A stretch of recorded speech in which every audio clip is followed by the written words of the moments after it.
Hi everybody, welcome into Seydel Overtones. I'm PT Gazell. My guest this evening lives in Santiago, Chile, and he's not only involved in a bunch of different kinds of music down there, but he's also heavily involved with Chilean folk music as well. And I'm pretty interested in talking to him about that. So help me welcome in from Santiago, Chile, Cristian Inostroza. Hey Cristian, how are you? I'm really good, so thank you for the invitation. Oh man, my pleasure. I've been kind of looking at some of your YouTube clips, and I know we met several years ago at a spa convention. I forget where it was. Do you remember what city that was? That was St. Louis, I think so. St. Louis. Okay. All right. 2013, I think so. Yeah, that's right. That's right. It was I think that was the 50th anniversary of spa, wasn't it? It's a great event. Yeah, that was a good show. That was a great show. I think the first thing I want to ask you about is one of the things I was talking about in the introduction, and that's the fact that you're kind of involved in Chilean folk music, which I don't really know a whole lot about. When I think about Chilean folk music, I think about flutes, people playing flutes, and definitely some guitar. Is there a lot of percussion involved in it as well? There's percussion. There are many different styles. Some songs are the people are singing, dancing. There is accordions. There are a lot of guitars, acoustic guitars with nylon strings. What else? Acoustic bass. I don't know. It's another style like Roberto Parra. It's like similar to the gypsy jazz. It's okay. I didn't know that. So there is kind of that influence as well. That's exactly. interesting. There's string in some of them. So I recorded a CD trying to put all the different styles in that CD and emulate with my harmonica, so that music. So it's very unique here in Chile. So the harmonica is not really popular, but I tried to put the harmonica in the Chilean music. Why not? It's no. I think that's very cool, and I think you see that more and more now that that the harmonica, that people are really taking the instrument more seriously. I think a lot of people, I've heard it done in klezmer music. I've heard it done in all kinds of different things, and Middle Eastern kind of a thing, and sure, why not? So exactly. Yeah. I think it probably works well. Obviously, growing up in Chile, you were exposed to Chilean folk music, but what gave you the idea to think that harmonica would work well in that setting? I think it's always when I'm playing, not just Chilean music. I think blues or jazz or another stuff. So always I'm trying to emulate the saxophone players playing the melodies. I think for me it's similar to play jazz or swing or blues. So I think it's all involved in that. So always I'm trying to emulate the saxophone players or the clarinet. So I'm getting the clarinet solos, the melodies. That's my approach to this CD. Sure. To Chilean music. That makes sense. I understand that. Do you play other instruments? Yes. What do you play? When I was a drummer like 8 years, I played drums. Okay. I play guitar too, piano, but piano just to study. But mostly my principal is the harmonica. So I sing a lot too. But I concentrate on the harmonica and my singing too. So you were playing like piano and drums before you started to play harmonica? Okay, and Yes, yes. what attracted you about the harmonica? What was the interest in So trying to learn that instrument? before that, I'm thinking right now, and I love the saxophone players always. Yeah.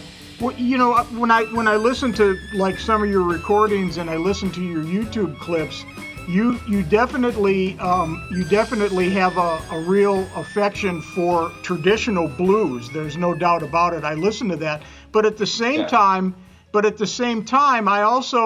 I see some of your clips and listen to you play, and you really like jazz as well. Yeah, I love the jazz. So the jazz, I've been studying jazz like um, 3 years, 3 or 4 years, concentrated just in the jazz. So I was in a jazz school here in Chile. Santiago is the the call in Spanish is Escuela Superior de Jazz. It's like superior jazz school. My teacher was 2 years as saxophone player. I studied jazz, so now I'm really secure with my instrument, so I can play. I have a lot of job with that. So I'm sometimes a pop singer say me, Christian, can you record some harmonic? Some I'm better. I'm prepared to like a musician, you know. So I feel like I'm don't separate my harmonica. So I'm a musician. I feel like that, you know, more complete. Do you um, let's talk a little bit more about the jazz part of it. When do you play only Richter tuning, or do you play other tune? Do you play No. only Richter? Yes. Yeah. Yes. Okay. Sure. And then when I'm listening to some of your clips, it seems like a lot of times you're playing in first position. Is that true? It's a true. It's a true. Yeah. So I play mostly in I don't know first 12 or second. When I started my jazz school, I'm complete alone here because my teacher said me in the first lesson. Okay, Christian. So you play harmonica? So what is that? He said. No, I said, man, teach me like I play a saxophone. Okay, okay. So next week all the major scales, all the majors. So that's one. For that reason, I needed to I don't know customize. I need to get the D flat here in my C harmonica. So how I can do that? So I need to customize my harmonica and In order to be able to play chromatically on the diatonic, you needed to be able to have the harmonica set up in a way that you could do the overbending very easily, right? So exactly. so you actually do that customization I yourself? customize my harp.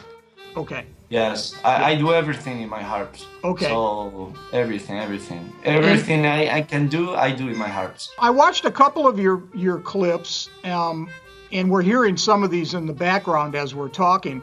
But some of your clips, you like "There Will Never Be Another You." You're playing to a backing track, and you're just improvising, which is very cool. And then there's some other clips like you doing Billy's Bounce and Bye Bye Blackbird, where you're actually playing note for note the solos like from some of the famous jazz artists. Like on Bye Bye Blackbird, I believe that's Chet Chet Baker, Baker. right?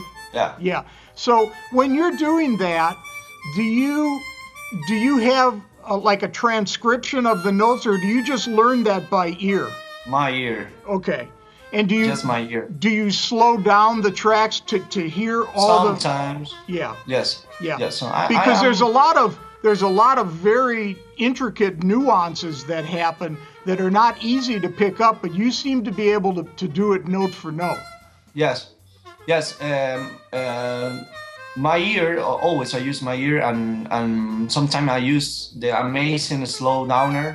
You know that. Sure. Yes, Sure. it's my tool. Or the Real Pro, you know Yes. that tool. Sure. I use that. Mostly I transcribe the solos and just to get the language, you know, the jazz language. It's the same in blues. Then get some phrases, 2 5 1s. You know, honestly, I don't think so much in positions. So always I'm playing. If I play a blues, I'm not thinking really in positions or another a swing song and just a standard. Always I'm thinking in the chords and the chord changes in the how the song is going to another chord. Are you playing the Seydel Classic? Is that the one you play, the one with the wooden Yes, comb? How did you become involved with Seydel? Did you just decide to try one and really like it, or what happened? I think to study jazz or all this stuff that we have been talking, Seidel for me was really important in this really good harmonica. Yeah. It's honestly, it's not why it's not because I'm endorsee of this brand, but it's a really good. So I think this is a good place to pause for a minute, and we're going to feature one of the songs from one of your CDs. Would you like to tell us a little bit about it?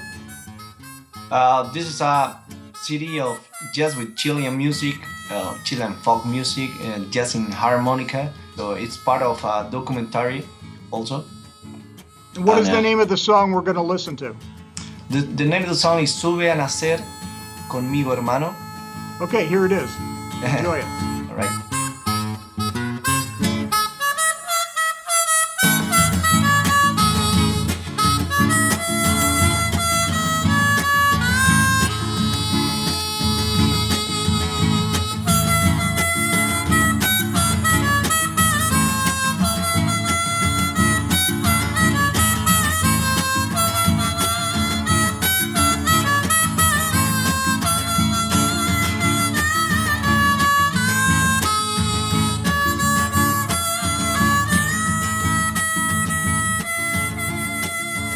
Okay, that's Cristian Inostroza doing one of the songs from his project that is also part of a documentary. It's very unique and very interesting. What is the best way for people if they're looking online to access your music, Cristian?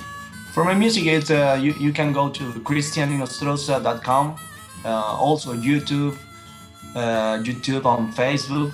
Also, If they want to buy it, what's the easiest way for folks to buy your music?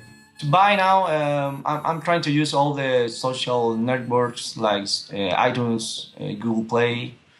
So I think so. so people could go to iTunes and put in Cristian Inostroza and they could buy your music there. Exactly, yeah. You're also, if I remember correctly, and I did this last year, but you've been invited to go to Klingenthal this year for the Mundharmonica Festival, right? Exactly. Yeah, Yes. that's great. No, it's great. I'm really happy to go this year to that festival. So also I will be playing in Italy, Spain and England. Speaking about the Mundharmonica Festival, it kind of ties into something else I wanted to talk about here for just a second. If you're at the Seydel website, at the main page, you will see a tab for this program called Seydel Overtones, and right next to it is a new exciting thing that Seydel has introduced called Seydel Academy. When you open up that tab, it takes you to another page that shows you all the things that are involved with Seydel Academy. The first one is called Music Gurus, and that one is one I'm involved with, and another Seydel endorsee named Matt Walklate out of the UK. And we did some courses, online courses for Music Gurus, who is an online music instruction site. And right now, actually, they're offering a discount. It's pretty cool, so I would go check that out. In addition, there is a Austrian blues harp school that you can check out. There is a information and sign-up facilities for the Mundharmonica Live Festival, which will be in September, and Cristian will be there as well. And then, of course, there's the Seydel sound checks, which are very cool because it's actually something you purchase and you can do online at home at your leisure. You get a harmonica and you also get a disc with instruction on it. I think there's a lot of good material there, and it's worth checking out. Even if you don't, one of them may not be for everybody, but they're good to go and look at because there are a lot of different options there. Everything from beginner to more advanced to chromatic only to different instruments like just the diatonic or the orchestra S. So there's really a lot of things involved there that are worthwhile checking out. It's been great talking to you, Cristian, and I really hope I get to Chile someday, man. I'd love to come and see Santiago and see you, man. You have a house here if you come to here. So. Oh, man, thank you. Thank you. It's been great talking to you. Take care and have a great time. Have a great time in Europe this year, man. Thank you very much, and thank you. Just thank you. It's great to talk with you, and hope we can meet soon in another place in the world. Okay, my friend. Ciao. Thank you. Bye.